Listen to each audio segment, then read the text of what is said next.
মুসলমান মিশর দখল করেছে। ইমাম আবুল ফারাজ ইবনুল জৌজি 900 বছর আগে তার কিতাবে লেখেন, হাজরাতে ওমর রাদিয়াল্লাহু আনহু সেনাপ্রধান ছিলেন আমর ইবনুল আস রাদিয়াল্লাহু আনহু। তিনি সেনাবাহিনী নিয়ে মিশর দখল করার পরে মিশর দখল করলেন। দখল হয়ে যাওয়ার পরে তিনি শুনতে পারলেন মানুষেরা ঘনঘটা করে সুন্দরী একটা মেয়েকে ধরে নিয়ে নীল নদের পারে জবাই করার জন্য নিয়ে যাচ্ছে, গান বাজনা ঢোল ডগর পিঠে আনন্দ ফুর্তি করতে করতে।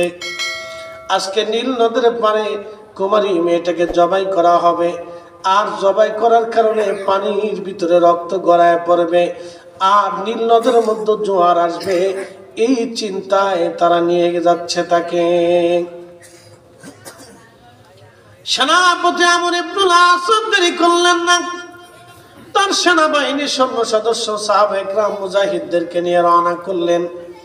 নীল নদের পারে যে তলোয়ার বের করে বলেন, হে মিশরবাসীরা, যদি আজকে নিরাপরাধ একটা ছোট্ট মেয়েটার জীবন এখানে চলে যায়, তোমরা যদি তাকে হত্যা করো নীল নদের জোয়ার আনার জন্য, আমি সেনাপতি আমর ইবনুল আস বলতেছি, তোমাদের মিশরীদের দেহ থেকে মাথা আলাদা করে তোমাদেরকে আজকে হত্যা করে ফেলবো। কোন নিরাপরাধ মানুষ আজ মরতে পারে না। এটা মুসলমানের দেশ, কোন নিরাপরাধ মানুষ মরবে না। সাবধান, ওই মেয়েটাকে তোমরা হত্যা করতে পারবা না।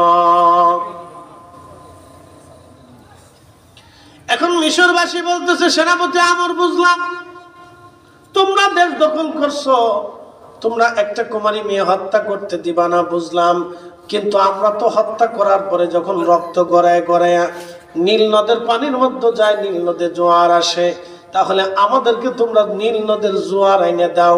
আমরা জীবনেও কোনোদিন আর কোনো কুমারী নারী হত্যা করব না, কিন্তু শর্ত হলো তোমরা নীল নদের জোয়ার এনে দিবা। একসাথে বলেন আল্লাহু আকবার। চ্যালেঞ্জে পড়ছে না সেনাপতি আমর ইবনুল আস, চ্যালেঞ্জে পড়ে গেছে। তিনি চিন্তা করলো, এই কাজ তো আমার দ্বারা সম্ভব না, তাহলে আমার তো একজন খলিফা আছে, আমার তো একজন প্রধান আছে, রাষ্ট্রপ্রধানের কাছে বলি। তা আমাদের দেশে তো রাষ্ট্রপ্রধান যারা, তারা তো মুইতেও পানি লয় না। আসতে কোন কেন ডরান আপনারা, জোরে বলে, মুইতেও তো ঠিক মতো পানি লয়।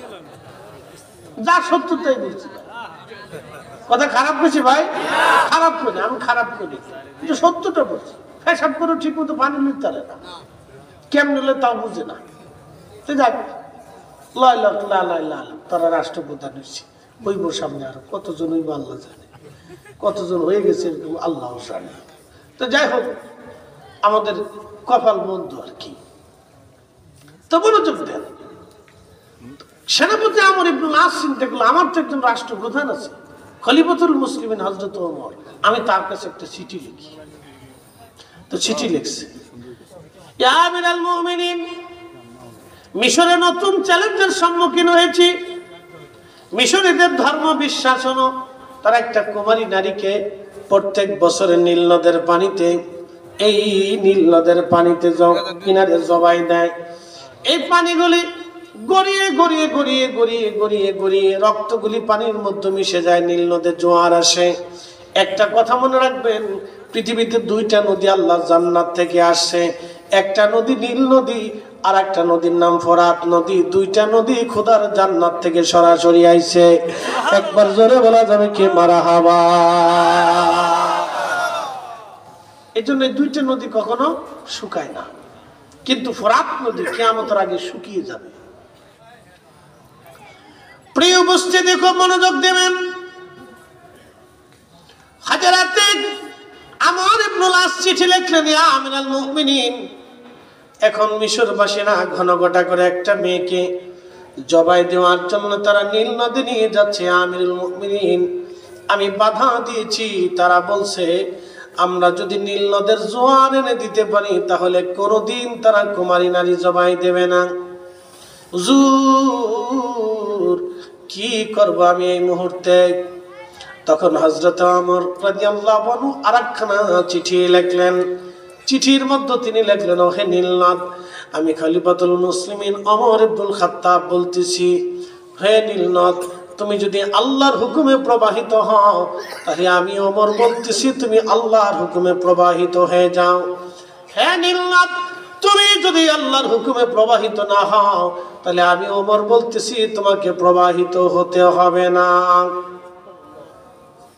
চিঠিখানা লেখার পরে হযরত ওমর চিঠিখানা বাস করে দিয়ে বার্তাবাহককে বললেন, বার্তাবাহক চিঠিখানা নিয়ে সেনাপতি আমর ইবনুল আসের হাতে তুলে দিয়ে বলবা সে যেন শুধু চিঠিখানা নিয়ে নীল নদের পানির মধ্যে ছেড়ে দিয়ে আসে, বাকি চিন্তা তার করা লাগবে না।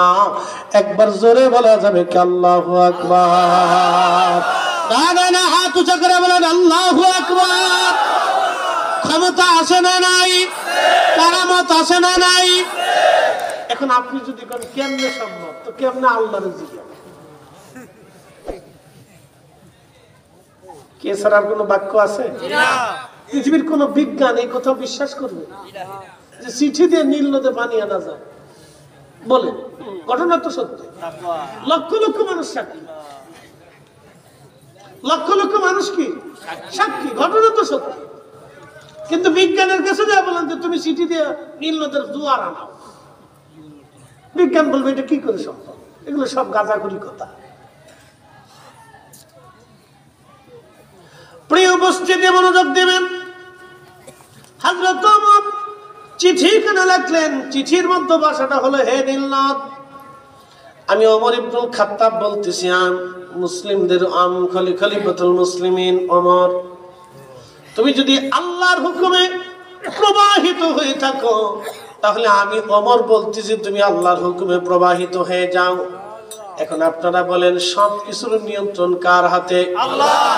সূর্য কার আইনে চলে? আল্লাহ।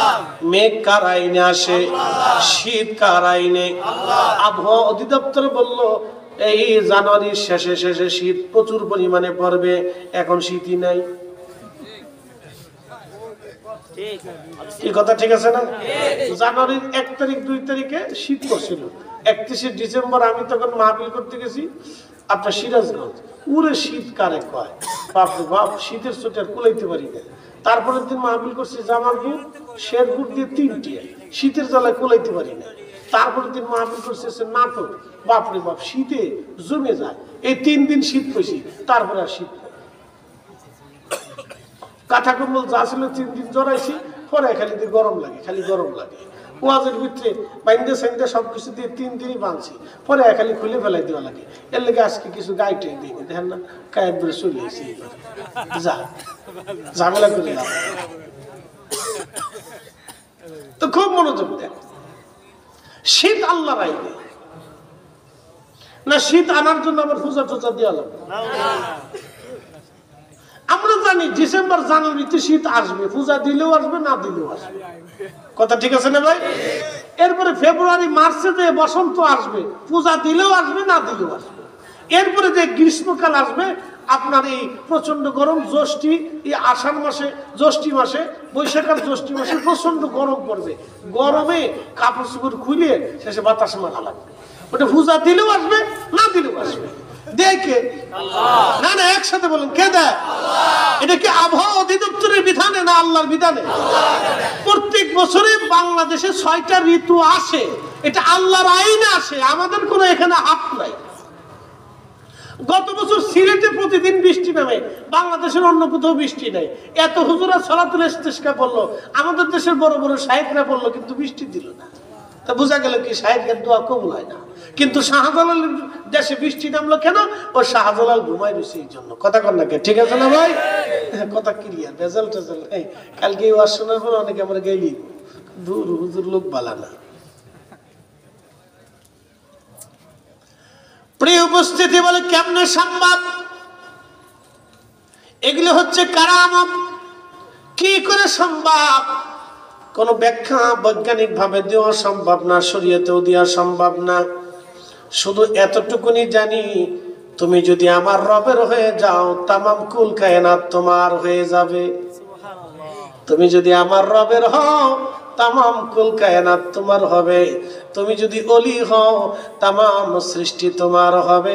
আল্লাহ নিজে বলে দিয়েছেন, আলা ইন্না আউলিয়া আল্লাহি লা খাউফুন আলাইহিম ওয়ালা হুম ইয়াহজানুন।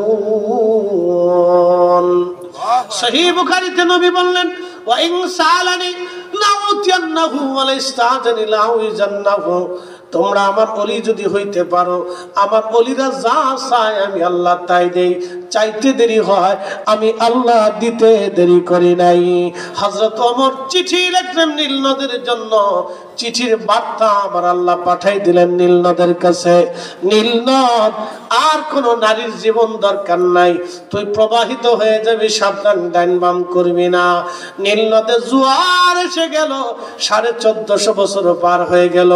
জোয়ার আনার জন্য কোন নতুন কুমারী নারী জবাই দিতে হয় নাই। এটার নাম ইসলাম এবং মুসলমান। কথা বলেন ঠিক না বেঠে?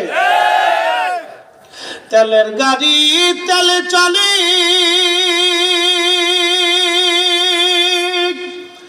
হাওয়ার গাড়ি হাওয়ায় উড়ে, বিনা তেলে চালাই গাড়ি নবী সুলাইমান। আমরা সেই মুসলমান, ঠিক কিনা? আল্লাহুম্মা সাল্লি আলা, জবান খুলে মাশাআল্লাহ মাশাআল্লাহ, আলা আলি সাইয়্যিদিনা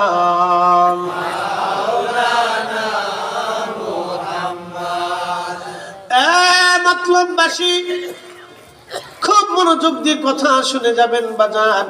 শুধু এখানে শেষ না, পৃথিবীতে বহুজন এইভাবে সত্যের কাছে তারা চ্যালেঞ্জ করেছিল। হযরতে বিশ্ববিখ্যাত আল্লাহর একজন ওলি ছিলেন, তার নাম আবু মুসলিম আল খাওলামি রাহমাতুল্লাহি আলাইহি। ওনার জন্ম হলো মিশর। উনি মিশর থেকে রওনা করলেন মদিনায় ইসলাম কবুল করবেন।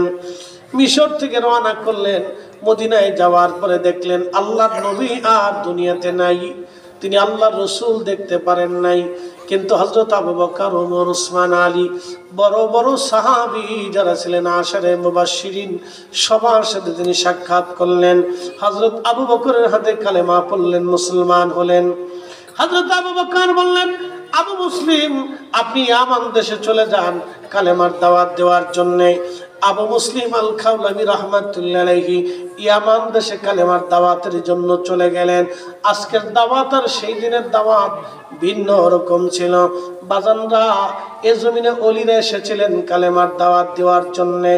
আজকে যারা ওলিদের বিরোধিতা করে, ওরা মূলত ইতিহাস বিকৃত করেছে, ভুলে গেছে। ওরা জানে না খাজা বাবা আজমিরি যদি সেই দিন আজমিরি থেকে পানিপথ প্রান্তরে ধুলি নিক্ষেপ করতে না পারতেন, তাহলে আজকে এই উপমহাদেশে কালেমার স্বাদ আমরা পেতাম না। শাহজালাল আমিনী মুজাররিদি সেই দিন যদি জায়নামাজ নদীর উপরে বিছাইয়া সুরমা নদী পার না হতে পারতেন, তাহলে আজকে এই বাংলাদেশে কালেমার স্বাদ আমরা পেতাম না। সেই দিন যদি মুজাদ্দিদ আল হুসাইনি সরহিন্দি ফারুকী রাদিয়াল্লাহু আনহু সম্রাট জাহাঙ্গীরের সিংহের খাঁচার ভিতরে, সিংহের সামনে যদি ক্ষুধার্ত সিংহের সামনে সালাত আদায় করতে না পারতেন, তাহলে দ্বীন-ই ইলাহি জমিন থেকে বিতাড়িত হতো না। ইসলাম এদেশে কায়েম কখনো আর সম্ভব হতো না। আজকে কালেমার স্বাদ আপনাদের আমাদের নসিব হতো না। ইসলাম এসেছে আউলিয়া কিরামগণের হাত ধরে। যারা আল্লাহর ওলিদেরকেও অস্বীকার করে, মূলত আমি ফরিদি মনে করি তারা নিজের বাপকেও অস্বীকার করে।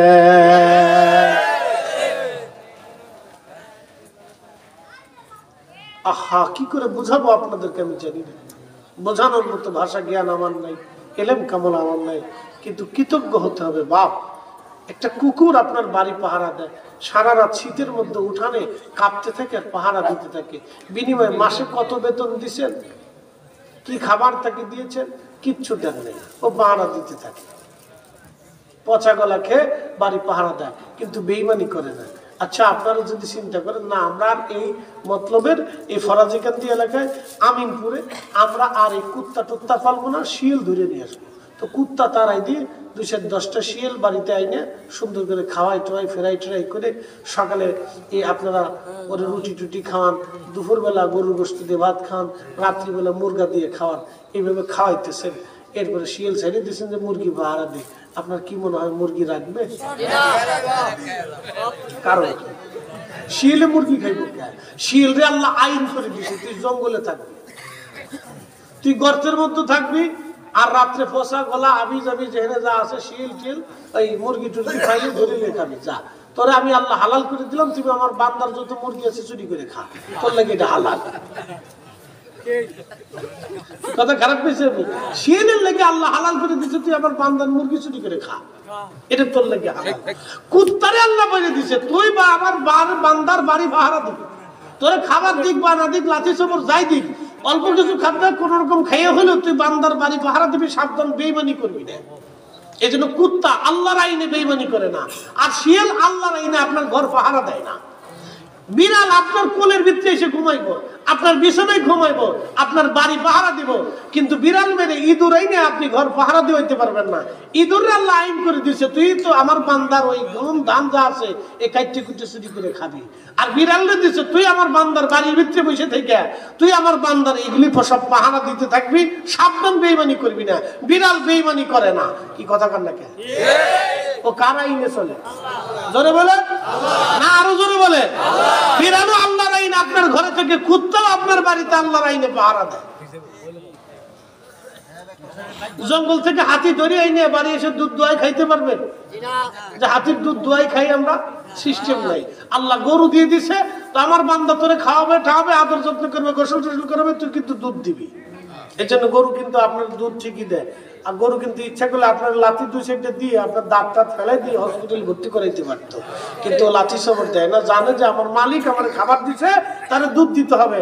কিন্তু একটা ছেলে 25 বছর ধরে মা তারে পালছে, 25 বছর পরে সুন্দরী বেডি একটা লয়ে ভাইকে চলে গেছে, মার আর খবর নাই। এই আস্তে কথা কানকা জোরে বলে। তার মানে বুঝে গেল এই ফুলা পালার চাইতে কুত্তা পালা ভালো। কথা ক্লিয়ার না ভেজাল আছে? একবার ক্লিয়ার কথা বলে দিছি, কাট সাট কথা কোনো বাকি ঝুঁকি নেই। বাপ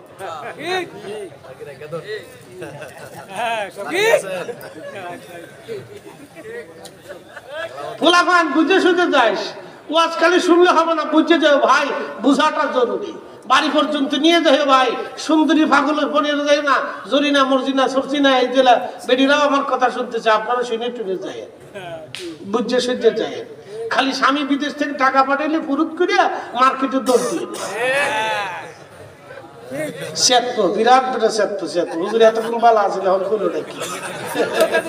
এই হুজুর আর দাওয়াত দেওয়া যেত না, এত সময় হুজুর বালা, ওখানে হুজুর দিয়ে হিট মেরে দিলে একবারে জায়গা মতো হিট করে দিচ্ছে হুজুর, শেষ সালান ফাতি শেষ করে দিল হুজুর। আজকে নারী জাতিদেরকে বলতেছি শোনেন, পুরুষরা বিদেশে কি পরিশ্রম করে এটা ভাষায় প্রকাশ করা যাবে না, নিজ চোখে দেখে আসা। মধ্যপ্রাচ্যে যারা থাকে যে কি কষ্ট তারা করে, বিদেশিরা কিন্তু আমাদেরকে আরাম করে খাওয়ায় না। বাংলাদেশে কেউ যদি আকামা যারা আছে আকামে ঘুরে ফিরেও খায়, তারপরে সে কম বেশি খাইতে পারে, কিন্তু বিদেশে ঘুরে ফিরে খাওয়ানোর কোনো সুযোগ নেই। কি কথা কর না কেন? আপনি ইউরোপে চলে যান, কোটি কোটি টাকা, বিলিয়ন ট্রিলিয়ন, ঘুরে ফিরে খাওয়ার কোনো সুযোগ নেই, কিন্তু বাংলাদেশে 6 মাস হলো ঘুরে ঘুরে খেতে পারে।